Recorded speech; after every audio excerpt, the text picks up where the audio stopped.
Avant 2011, Alep comptait plus de 2 millions d'habitants. Aujourd'hui, sa population est estimée à 40 000 personnes.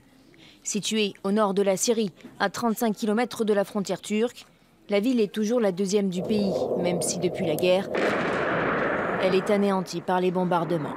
Par contre, elle n'est plus la capitale économique.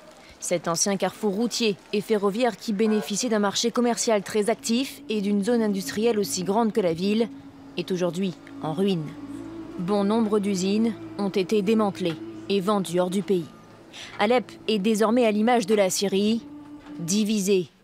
Les forces gouvernementales ici en rouge contrôlent un peu moins de 50% du territoire, principalement à l'ouest.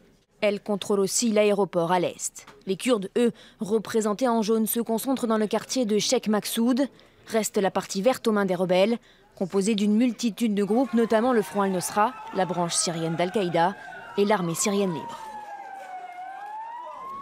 Un cessez-le-feu est entré en vigueur le 27 février dernier entre le gouvernement et les rebelles, mais il ne concerne pas les organisations reconnues comme terroristes par le Conseil de sécurité de l'ONU.